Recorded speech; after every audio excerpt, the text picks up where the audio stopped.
Olá pessoal! E bem, no vídeo de hoje nós vamos saltar 9 anos no tempo e analisar agora o Campeonato Mundial Não Oficial de 1843, jogado entre Pierre Saint-Amand da França e o jogador inglês Stoughton. Antes de mais nada, eu devo-vos explicar o porquê de neste Mundial não estar presente nem La Bourdonnais, visto que ele deveria estar presente já que foi o último jogador a ser campeão mundial, nem McDonald, que foi o perdedor do primeiro campeonato mundial não oficial. Acontece que ambos morreram no período destes 9 anos.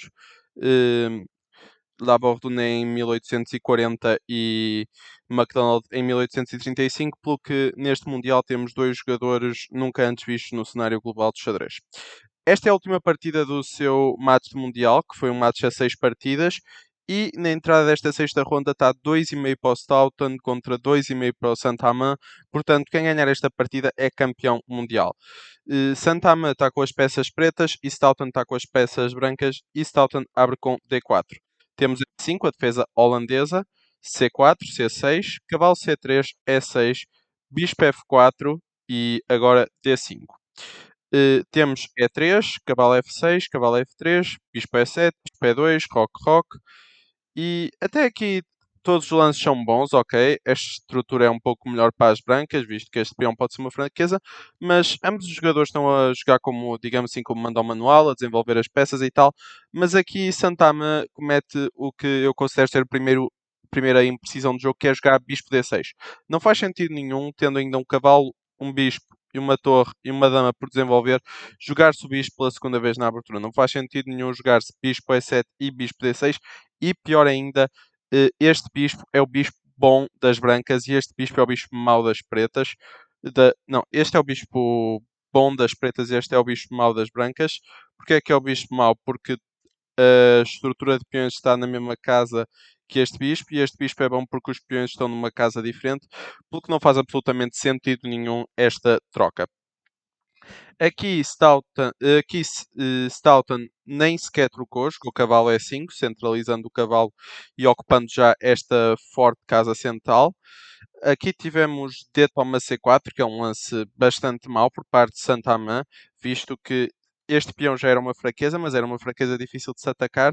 Mas agora, após bispo toma C4, este peão está bastante fraco e, tendo em conta que este peão é o peão que suporta F5, esta estrutura já é muito fraca e nesta posição pode-se dizer que Stoughton já tem uma grande vantagem.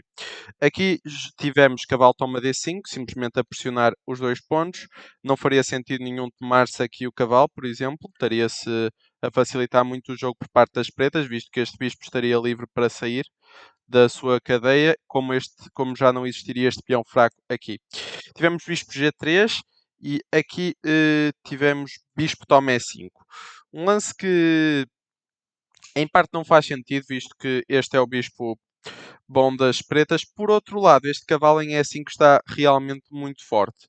Eh, e não se pode jogar um lance como o cavalo D7, visto que cavalo se toma C6 ganha um peão desta maneira, porque pelo que muito provavelmente o melhor lance aqui seria um lance do tipo bispo C7, depois de um lance qualquer, aí sim jogasse cavalo D7, trocava-se os cavalos, trocava-se um cavalo que estava mau por um cavalo que estava bom. No entanto, aqui Santama preferiu ir para uma abordagem mais direta, jogou logo bispo toma E5 e aqui jogou cavalo D7 atacando este bispo.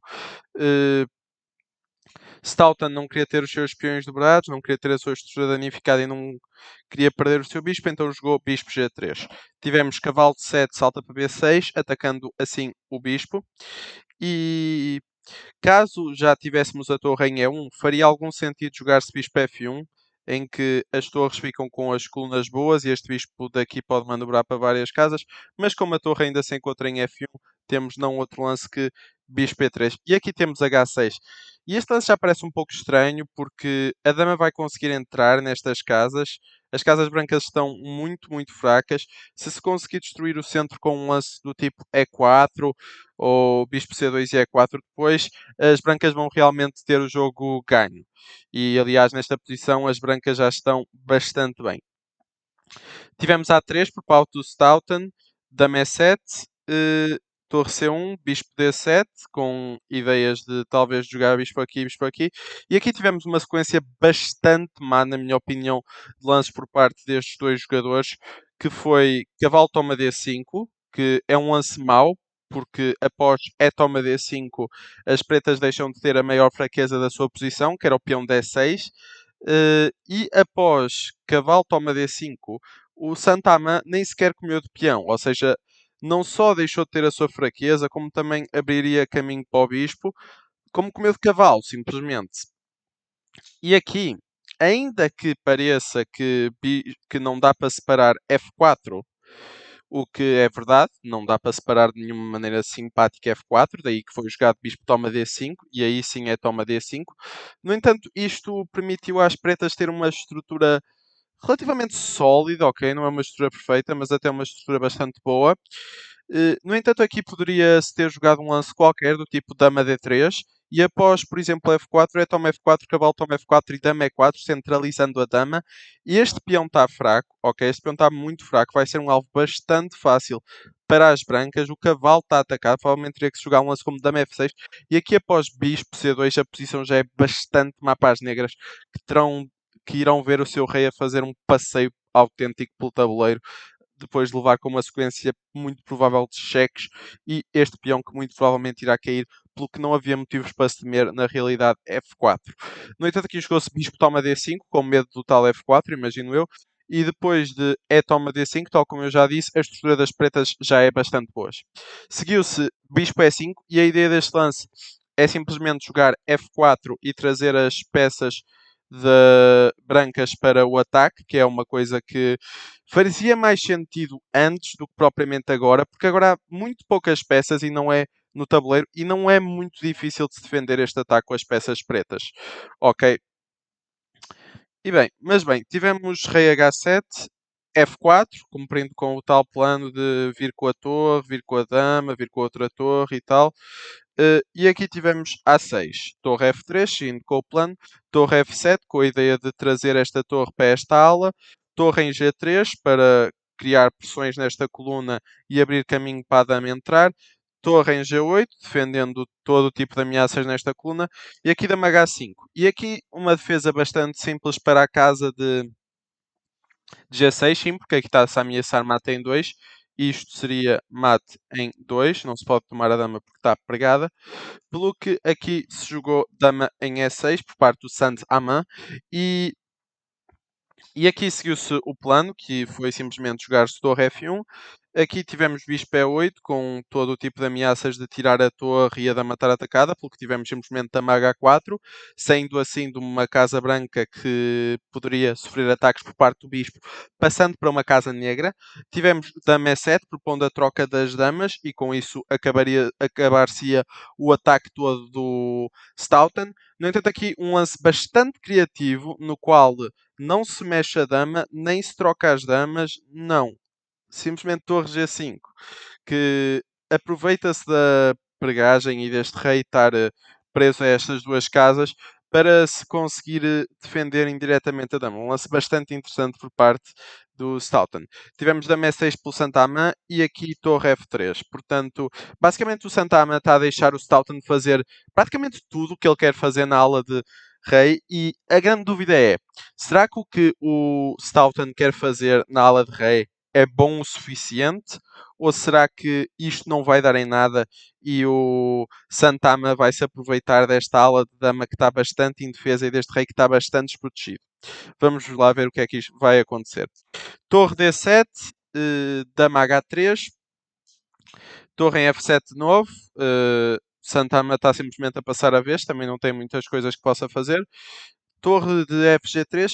No entanto, aqui Santama começa a burlar um plano com B6 e este B6 já prepara C5 e com a quebra de C5 vai-se conseguir abrir esta coluna e com esta coluna aberta, com esta dama muito forte e com estas peças que estão fora desta ala de jogo é muito provável que este ataque possa ser mortal para com o rei branco, ou seja, neste caso quem está a atacar são as brancas, mas daqui a uns lances já podem estar a atacar as negras. Seguiu-se aqui dama H5 e, como podemos ver, não se está a conseguir fazer muitas coisas neste ataque. Pelo que aqui tivemos torre em B7, atacando a dama H4, torre F7, e aqui seguiu-se o lance dama H3. Um lance bastante interessante seria torre em G6. Esta foi provavelmente a última oportunidade forte das brancas de concluírem o seu ataque, porque aqui foi-lhes dada esta possibilidade, ao voltar com a torre para aqui, foi-lhes dada a possibilidade de jogarem torre H6. E aqui, tirar a dama não resulta, porque seguir-se-ia bispo toma G7 e isto é mate imparável. Não dá para separar esta ameaça. Mesmo que se capture aqui, captura-se a torre e mate na próxima. Pelo que teria que se jogar ou dama toma G6, torre toma G6, rei toma G6, e aqui ter-se-ia as brancas uma dama por duas torres, no entanto, com muita compensação posicional para as brancas, que por exemplo com o lance dama D8, as pretas estão todas presas, muito provavelmente irão perder este peão, e caso o jogo seguisse assim, muito provavelmente este Mundial ter-se encaminhado para o Stoughton, pelo que o melhor lance aqui seria inclusive a torre F6 e após um lance como bispo toma F6 e bispo toma G6, o jogo estaria bastante equilibrado, já que os bispos são de cores contrárias e não há muita coisa que se possa fazer neste jogo. No entanto, aqui não foi jogado este lance, foi jogado o lance da H3, seguiu-se C5, com a tal ideia de quebrar o centro e conseguir abrir esta coluna para a dama e para a torre negra poderem finalmente atacar. Tivemos D toma C5, B toma C5 e aqui novamente torre G6, as mesmas ideias, praticamente todas as mesmas linhas. Uh, no entanto, foi jogado o lance torre H5, que é um lance que eu sinceramente não percebo. Seguiu-se D4 e aqui foi jogado o lance E toma D4. Este lance ditou a derrota de Stoughton. Ok? Um lance melhor seria o lance E4, valendo-se de facto de que está pregada a dama. E após um lance como, por exemplo, digamos, torre B7, E toma F5, dama C6 e torre H4, torre toma B2, dama G4. Aqui sim o ataque das brancas já seria forte e muito provavelmente a melhor coisa que as pretas poderiam fazer é ficar aqui a dar cheques e dar um perpétuo às brancas. Uh, realmente seria a melhor possibilidade possível. No entanto, seguiu-se E toma D4 e aqui a posição é simplesmente péssima para as brancas. Temos torre a entrar, temos dama a entrar, bispo a poder entrar, portanto a posição está bastante ganha para as brancas. Seguiu-se C toma D4, torre de H em G5, aqui as brancas encurralaram as suas próprias peças. Nesta partida o Santamã apenas se defendeu de maneiras bastante simples e básicas e o Salton não conseguiu fazer nada. O seu ataque provou-se bastante fraco. Seguiu-se o lance também C8, com ideias de entrar por aqui, capturar uns peões, torre F3 para defender, mas após bispo B5, com ameaças de cheque, o rei sai e cheque aqui, que seria simplesmente chorar para as brancas. Tivemos rei F2 para defender, mas após dama C2, rei G3 e bispo E2, as brancas acabam de perder uma qualidade, tendo em conta que não há sítio para vir com esta torre, ok? A única casa possível para a qual se poderia ir com esta torre era F2, no entanto aqui seguir-se-ia dama D3 cheque e caso não se quisesse mesmo perder a qualidade teria que se jogar rei aqui e perder-se-ia uma torre. Pelo que aqui se jogou simplesmente bispo toma D4, conseguindo um peão pela qualidade, mas já não há nada a fazer. Depois de bispo toma G3, F3, G toma F3 e G6 simplesmente não dá. É um peão por uma qualidade, sim. No entanto, esta torre simplesmente não tem como sair daqui. Se a torre se mover, perde-se a torre. A dama não tem muita coisa para fazer. E aqui as peças negras vão fazer um ataque entrando por este flanco que vai ser simplesmente destruidor. Seguiu-se rei H4, dama D2 e bispo E5. De ressaltar que aqui não se quer levar com mates deste tipo. Dama D2 a atacar o bispo em E5, tivemos dama em D8 a ameaçar capturar, pelo que o rei volta para G3. No entanto, aqui temos dama D1 a ameaçar todo o tipo de cheques seguidos de capturas. Pelo que tivemos rei H4 novo, mas dama em E1 cheque, torre em G3 e dama em D2, já com a ideia de passar as torres para esta ala. Dama em G2 e aqui nem sequer se trocou as damas. Santama jogou simplesmente dama D8 cheque, rei em H3, torre em D7 para passar a torre e com isso atacar a dama, tivemos dama em C2, dama em B6, A4 e após dama em E6, torre em G1 e G5, as pretas conseguiram finalmente mexer na estrutura das brancas e com isso já não há a mínima chance para o Stauton. Seguiu-se torre em C1, tivemos G4 cheque, rei para G3, G toma F3 cheque, rei toma F3, dama em G6, com todo o tipo de ataques a virem, rei em E3, a fugir com o rei desesperadamente, tivemos dama em G4, torre em F1, torre de G em D8 a preparar para dobrar e dar todo o tipo de cheques que venceriam o jogo. Tivemos bispo em C3 para defender algumas casas, mas após torre em D3 cheque, rei em F2, dama em F3 cheque, as brancas, ou seja, o Stauton, abandonou e Pierre Saint-Amand tornou-se no segundo campeão mundial não oficial da história do xadrez. Desistiu porque não importa para que casa ele vai, irá sempre levar com algum cheque de torre, seja em G, seja em E. E, portanto, Saint-Amand é o nosso segundo campeão mundial não oficial e é o segundo campeão mundial não oficial francês. Desde já vos aviso que um próximo vídeo será sobre o outro Mundial que houve em 1843. Sim, em 1843 houve um outro match mundial com mais do que 10 partidas, novamente jogado entre Saint-Amand e Stauton. E nós iremos ver quem é que saiu vitorioso desse duelo. Deixem o like, subscrevam, compartilhem o máximo que puderem. Muito obrigado pelo vosso apoio. Nós, penso que foi ontem ou anteontem, atingimos a marca dos 100 subscritores. Agradeço-vos imenso por isso. Uh, Muito obrigado a todas as pessoas que ajudaram o canal a crescer. E eu vejo-vos no próximo vídeo. Tchau.